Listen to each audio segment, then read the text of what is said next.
சற்று முன் பதவி விலகினார் ஜே.பி. நட்டா. புதிய பாஜக தேசிய தலைவராகும் வானதி சீனிவாசன். டெல்லி மேலிடம் அதிரடி அறிவிப்பு.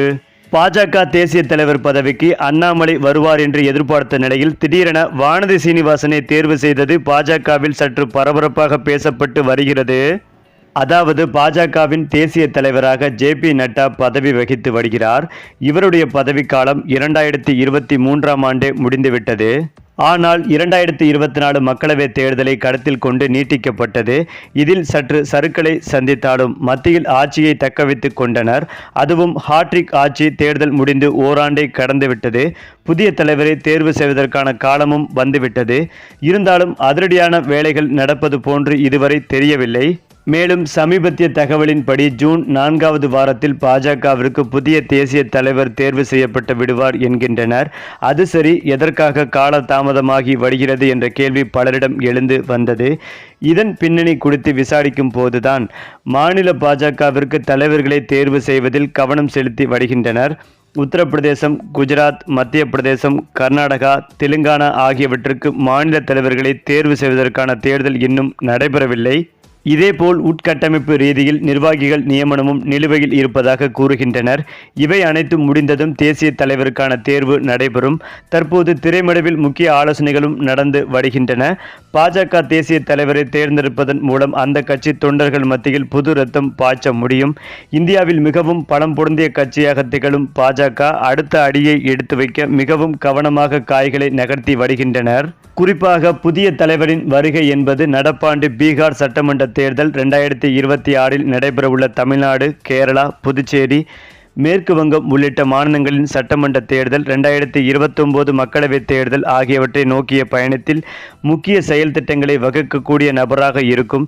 எனவேதான் விரைவாக தலைவரை தேர்வு செய்ய வேண்டும் என்ற எதிர்பார்ப்பு அந்த கட்சியினரிடையே நீடித்து வருகிறது. பாஜகவை பொறுத்தவரை டெல்லியில்தான் அதன் ஒட்டுமொத்த அதிகாரமும் இருக்க வேண்டும் என்றும் கருதி வருகிறது. மேலும் இதற்காக பல்வேறு மாநிலங்களில் இருந்து இளம் தலைவர்களை அடையாளம் கண்டு வைத்திருக்கின்றனர். இவர்களுக்கு வழிகாட்டும் ஒற்றை தலைமையாக பல்வேறு சவால்களை சமாளித்து கட்சியை கொண்டு செல்ல வேண்டிய நபர் வர வேண்டும் என்கின்றனர். இதற்கான வேளையில் பிரதமர் மோடி, அமித்ஷா, பி.எல். சந்தோஷ் உள்ளிட்டோர் ஈடுபட்டுள்ளனர். இவர்கள் வழிகாட்டப் போகும் புதிய தலைவர் யார், அவர் எப்படி ஒவ்வொரு அடியையும் எடுத்து வைக்கப் போகிறார் என்பதை பொறுத்திருந்துதான் பார்க்கலாம். அடுத்த சில வாரங்களில் புதிய தலைவர் யார் என்பது தெரிய வரும் என்றும் எதிர்பார்க்கப்பட்டு வருகிறது. மேலும் இந்த நிலையில் இதையெல்லாம் தாண்டி அடுத்த பிரதமர் யார் என்ற கேள்வியும் எழுந்து வருகிறது. குறிப்பாக மோடி அலை என்பது 2014இல் தொடங்கி தற்போது வரை நாடு முழுவதும் பெரிதும் பேசும் பொருளாக இருக்கிறது. ஏனென்றால் அவருடைய பதவிக்காலமும் முடிந்துவிட்டது. அப்படியான பிம்பத்தை கட்டி எழுப்பியதில் பலருக்கும் பங்குண்டு. தற்போது மோடிக்கு வயதாகி விட்டதால் அடுத்த தலைமுறை தலைவர்களை தேர்வு செய்ய வேண்டிய கட்டாயம் நிலவி வருகிறது. இவர்கள் தலைமையின் கீழ் கட்சி அடுத்த 20-30 ஆண்டுகளுக்கு வெற்றி பாதையில் பயணிக்க வேண்டும் என்றும் விரும்பி வருகின்றனர்.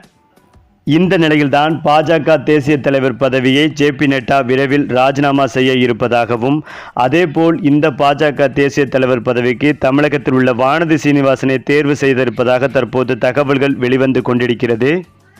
மேலும் இந்த பதவிக்கு அண்ணாமலை வருவார் என்று எதிர்பார்த்த நிலையில் திடீரென வானதி சீனிவாசனை தேர்வு செய்தது பாஜகவில் சற்று பரபரப்பாக பேசப்பட்டும் வருகிறது.